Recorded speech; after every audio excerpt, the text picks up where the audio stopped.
Kurnool town Chittari వీధికి చెందినటువంటి వధువు గూడూరు హెడ్ క్వార్టర్‌లో ఉన్నటువంటి వరుడితో నిన్న ముహూర్తము, ఇవాళ తలంబ్రాలు ఫిక్స్ చేసినటువంటి సందర్భంలోనే నిన్న రాత్రి 10 గంటల ప్రాంతంలో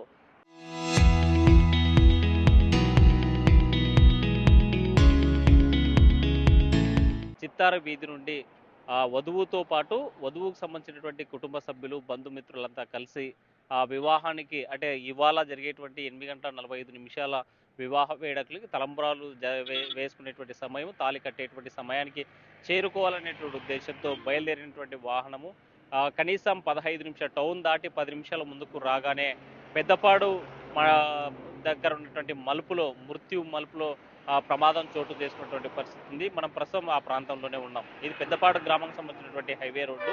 ఇటు బళ్ళారి పోయేటువంటి రూటు కోడుమూరు ప్రధానంగా మనకు వస్తున్నటువంటి మొదటి మలుపు. ఇదే గూడూరుకు పోయేటువంటి మలుపు. మనకు ఇటువైపు నుంచి వస్తున్నటువంటి వాహనాలన్నీ కూడా కర్నూలు నుంచి వస్తూ ఉన్నాయి. ఇటు నుంచి వచ్చేటువంటి ఏదైతే వాహనం అంటే వివాహానికి సంబంధించినటువంటి బంధువులతో కలిసి ఒక వాహనంలో అందరూ కూడా లారీలో వస్తున్నారు. మరో కారులో వధువుతో పాటు మరో 8 మంది ఆ వాహనంలో వస్తున్నట్టు పరిస్థితి. అందులో ఒక నిండు గర్భిణి కూడా ఉన్నట్టు మనకు తెలుస్తుంది. ఈ ప్రాంతంలోనే అటువగా వస్తున్నటువంటి వాహనాన్ని ఇటు కర్నూలు వైపు నుంచి వస్తున్నటువంటి వివాహానికి సంబంధించిన బృందంతో వస్తున్నటువంటి కారును ఢీకొట్టగానే ఒక్కసారిగా ఇటు నుంచి వచ్చినటువంటి వాహనం ఢీకొట్టింది. ఢీకొట్టగానే ప్రమాదం చోటు చేసుకున్నటువంటి పరిస్థితి. ప్రమాద తీవ్రతకు మనకు ఇక్కడ ప్రత్యక్ష సాక్ష్యంగా కనిపిస్తూ ఉన్నాయి. ఇటు చెల్లా చెదరై పడిపోయినటువంటి వాహనం సంబంధించినటువంటి ముక్కలతో పాటు మరి ఎవరైతే వధువు ఉన్నారో వధువుకు సంబంధించినటువంటి మొత్తం పెళ్లి బృందం అంతా కూడా ఇక్కడే గాయపడినటువంటి సిచ్యువేషన్ ఉంది. ఒక్కసారిగా ఆర్తనాదాలు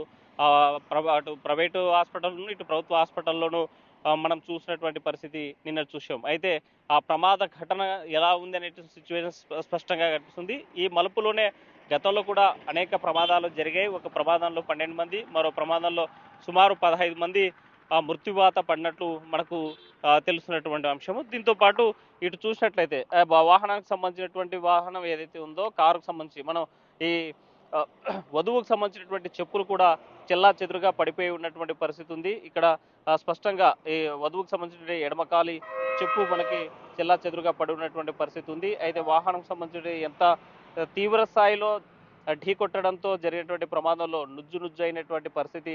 కారుకు సంబంధించినటువంటి స్పేర్ పార్ట్స్ అన్ని కూడా విడివిడిగా విడిభాగాలన్నీ కూడా పడిపోయినటువంటి ఆ పరిస్థితి మనకు స్పష్టంగా కనిపిస్తుంది. అలంకారం ఒకవైపు ఏదైతే వివాహానికి వెళ్ళేటువంటి కారు ఉందో ఆ కారుకు సంబంధించినటువంటి అలంకారం చేసుకున్నటువంటి ఇటు రిబ్బన్స్తో పాటు రోజ్ పూలన్నీ కూడా చెల్లా చెదురుగా పడిపోయినటువంటి పరిస్థితి మనకు స్పష్టంగా కనిపిస్తుంది. అటు మనకు స్పష్టంగా కనిపిస్తుంది విజువల్స్లో వధువుకు సంబంధించినటువంటి మేలి ముసుగు కూడా ఎగిరి పడిపోయినటువంటి పరిస్థితి స్పష్టంగా కనిపిస్తుంది. అంటే ప్రమాదం ఎంత తీవ్రంగా జరిగింది. ఆ కుటుంబంలో మొత్తం ఆనందోత్సవాల్లో గడపాల్సినటువంటి కుటుంబం అంతా కూడా అటు వరుడు కుటుంబం కాబట్టి వధువు కుటుంబము తీవ్ర విషాదంలో ఉన్నట్టు మనకు తెలుస్తుంది. ఈరోజు బహుశా ఆ సంబంధించినటువంటి వివాహం కూడా వాయిదా వేసుకున్నట్టు మనకు స్పష్టంగా తెలుస్తుంది. ఎక్కడికెక్కడ చెల్లా చెదురైపోయి పడిపోయినటువంటి ఆ ఘటన మేలిముసుకు స్పష్టంగా పడి ఉన్నటువంటి సిచ్యువేషన్ చూస్తున్నాం. అయితే ఈ ప్రమాదంలో వధువుకి స్వల్ప గాయాలు అంటే నుదుటితో పాటు మొగానికి గాయాలైనటువంటి పరిస్థితి. వీరితో పాటు మరో 8 మంది తీవ్రంగా గాయపడ్డారు. అందులో గర్భిణి పరిస్థితి కూడా విషమంగా ఉన్నట్టు మనకు తెలుస్తుంది. మరొక చిన్నారి పరిస్థితి కూడా చాలా విషమంగా ఉన్నట్లు వైద్యులు చెప్తున్నటువంటి పరిస్థితి మనం చూసాం. అయితే ఈ వాహనంలోనే 8 మంది ఒకవైపు వధువుతో పాటు సంబంధించిన సంబంధికులంతా కూడా ఈ వాహనంలో వస్తున్నటువంటి నేపథ్యంలోనే ఢీకొట్టినటువంటి పరిస్థితి. ఒక్కసారిగా ఎదురుగా వస్తున్నటువంటి వాహనం ఢీకొట్టడంతో పూర్తి స్థాయిలో నుజ్జు పడిపోయి ఉన్నటువంటి పరిస్థితి చూస్తున్నాం. ఎంత వేగంగా వస్తే తప్ప ఇంతటి తీవ్రమైనటువంటి ప్రమాదం జరిగేటువంటి సిచ్యువేషన్ లేదు. స్పష్టంగా మనకు కనిపిస్తున్నటువంటి విజువల్స్లో ఈ కారు వధువుకు పెళ్లి బృందంతో వెళ్తున్నటువంటి కారు ఈ కారునే ఢీకొట్టడంతో ఈ ప్రమాదం చోటు చేసుకున్నటువంటి పరిస్థితి. అయితే ఇందులో ఉన్నటువంటి ఎయిర్ బ్యాగ్స్ ఓపెన్ కావడంతో ప్రమాద తీవ్రత కాస్త ప్రాణ నష్టం నుంచి బయటపడినటువంటి సిచ్యువేషన్ అయితే మనకు స్పష్టంగా కనిపిస్తూ ఉంది. ఇన్సైడ్ మనం దీంతో పాటు ఢీకొట్టినటువంటి వాహనం ఎదురుగా కనిపిస్తూ ఉంది. ఈ వాహనము ఢీకొట్టడంతో ఎదురుగా కనిపిస్తుంది. పూర్తిగా ఇంజన్ నుజ్జు అయిపోయినటువంటి పరిస్థితి స్పష్టంగా కనిపిస్తుంది. ఒకవైపు టాటా ఇండికా విస్టా కారుని ఢీకొట్టినటువంటి కారే ఇది. వధువు బృందంతో వెళ్తున్నటువంటి కారును ఢీకొట్టినటువంటి కారు ఇది. ఈ కారు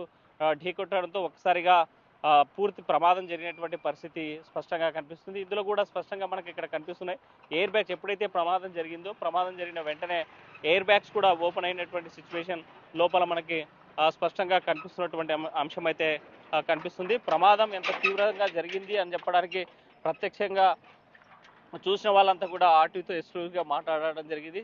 ఎయిర్ బ్యాగ్స్ ఓపెన్ కాకపోతే మరింత ప్రాణ నష్టం జరిగేదని చెప్పి ప్రమాద ఘటన పైన అంచనా వేస్తున్నటువంటి పోలీసులు చెప్తున్నటువంటి పరిస్థితి మనకు స్పష్టంగా కనిపిస్తుంది. విజువల్స్లో చూస్తూ ఉన్నాము. ఎప్పుడైతే ప్రమాదం జరిగిన ఢీకొట్టగానే ఒకసారిగా ఎయిర్ బ్యాగ్స్ ఓపెన్ అయినటువంటి సిచ్యువేషన్ స్పష్టంగా కనిపిస్తుంది. మనం ఇక్కడ ఈ వాహనానికి ఉన్నటువంటి డోర్స్ అన్ని కూడా పూర్తిగా విరిగిపోయినటువంటి సిచ్యువేషన్ కనిపిస్తుంచేటువంటి కూలీలంతా చూస్తున్నారు. చెప్పడమా ఏం జరిగింది, తెలుసా మీకు ఏం జరిగిందంటే ఇక్కడ ఏం చూస్తున్నారు? ఇక్కడ యాక్సిడెంట్ అయిందంట రాత్రి 9:30కి. ఇక్కడ వచ్చి చూస్తున్నారు, అందరు చూసిపోయినారు. ఎవరెవరు ఉన్నారంటమ్మా?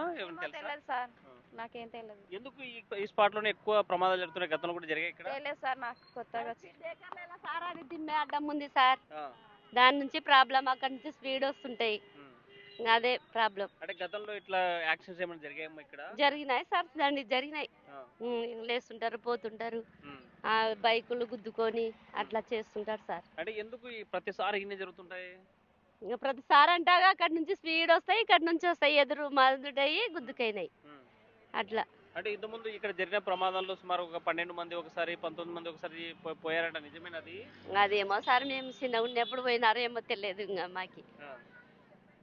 మనతో మాట్లాడారు మరి కొంతమంది ఉన్నారు. చెప్పండమ్మా, ఇక్కడ ఎందుకు ఎక్కువగా ఇన్నే యాక్షన్ జరుగుతుంటాయి మీకు తెలుసా? సార్ మాకు తెలియదు సార్, మేము పొద్దున్న రాత్రి జరిగేది మేము పొద్దున వచ్చినాం సార్, మాకైతే తెలియదు. కానీ దెబ్బలు తగిలినాయంట, ఒక పాప చనిపోయిందంట సార్, చిన్న పాప. మీరు ఉదయం రాగానే ఇక్కడ ఏం కనిపించిందమ్మా మీకు? మాకేం కనిపించలేదు సార్, ఇవే చూసినాం ఫస్ట్, అంతే సార్. మేము పనికి పోతాం సార్ దినానికి. ఈ 2 కార్లు ఎలా పడి ఉన్నాయి అవి తెలియదు సార్, మాకు రాత్రి జరిగింది, మేము చూడలేదు కదా సార్, అంతే సార్. చూసినప్పుడు ఈ పక్కకి లాగేసి ఉన్నాయా? పక్కకు ఉన్నాయి, పొద్దున్న చూసినాం మేము, రాత్రి జరిగిందంట అట్లా. ఏ ఊరమ్మా మీది? మాది ఊరే సార్, పెద్దపాడు. అంటే రాత్రి జరిగినప్పుడు ఏమన్నా విన్నారా? ఊర్లో సమాచారం వచ్చిందా? ఇది వచ్చింది సార్, రాత్రే అన్నారు సార్. ఏమన్నారు రాత్రి? ఇట్లా యాక్సిడెంట్ జరిగిందంట అని చెప్పినారు సార్, అంతే. అంటే అక్కడక్కడవే ఇక్కడ ట్రాఫిక్ జామ్ అయింది సార్, మాకైతే తెలియదు. ఇంకా మేము లాస్ట్ కున్నాం, మా ఇంట్లో లాస్ట్ కుంది సార్, పొద్దున్న చూసినాం ఇదల్లా.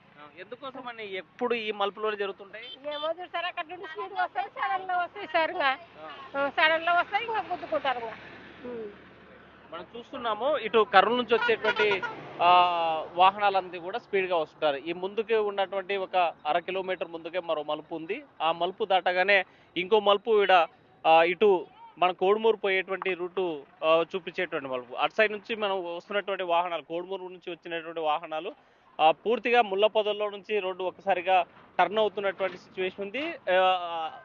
డ్రైవర్ అప్రమత్తంతో ఉంటే తప్ప ఎదురుగా వస్తున్నటువంటి వాహనం ఉంది అని తెలుసుకునేటువంటి పరిస్థితి అయితే స్పష్టంగా కనిపిస్తుంది. ఏదేమైనా ఇది మృత్యు మలుపు, ప్రతిసారి జరుగుతూ ఉంది ప్రమాదం. ఏ చిన్న ప్రమాదం జరిగినా తప్పనిసరిగా పదుల సంఖ్యలో గాయాలవుతున్నటువంటి పరిస్థితి ఉంది. అయితే గతంలో కూడా చూసాం మనం, ఒక ముస్లిం సామాజిక వర్గానికి సంబంధించిన కుటుంబం అంతా కూడా విహారయాత్రకు వెళ్ళేటువంటి క్రమంలో కుటుంబం మొత్తం సుమారుగా 12 మంది ఒకేసారి ఈ స్పాట్లోనే మృత్యువాత పడినట్లు మనకి గతంలో జరిగినటువంటి ప్రమాద లెక్కలు చెప్తున్నటువంటి పరిస్థితి ఉంది. ఈ మలుపులు చూసినట్లయితే మనం చూస్తాం, ఇక్కడ వచ్చేటువంటి వాహనాలంతా కూడా అత్యంత వేగంతో వస్తూ ఉంటాయి, రోడ్డు ప్రమాదం జరుగుతుంటాయి.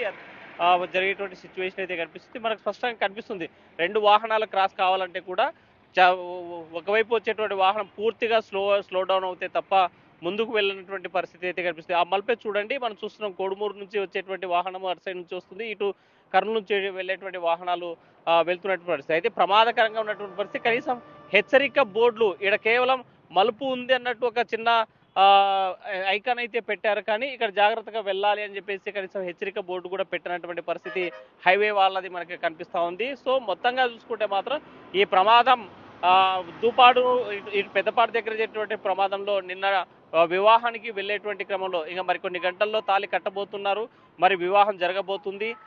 మరో ఇంటికి కోడలు కాబోతున్నటువంటి ఎవరైతే ఈ వధువు ఉందో వధువుతో పాటు మరో 8 మంది పూర్తిగా గాయపడినటువంటి సిచ్యువేషన్ ఉన్నటువంటి పరిస్థితి చూస్తున్నాం. సో ప్రమాదాలపై నియంత్రణ మీద ప్రత్యేకమైనటువంటి చర్యలు తీసుకోవాలని అధికారులు పబ్లిక్ స్థానికంగా ఉన్నటువంటి పెద్దపాడు గ్రామస్తులు కోరుతున్నటువంటి పరిస్థితి మనకు స్పష్టంగా కనిపిస్తుంది. ఇది ఇక్కడ ఉన్నటువంటి తాజా పరిస్థితి. వీడియో జర్నలిస్ట్ చంద్రశేఖర్తో హుస్సేన్ ఆర్టీవీ కర్నూలు.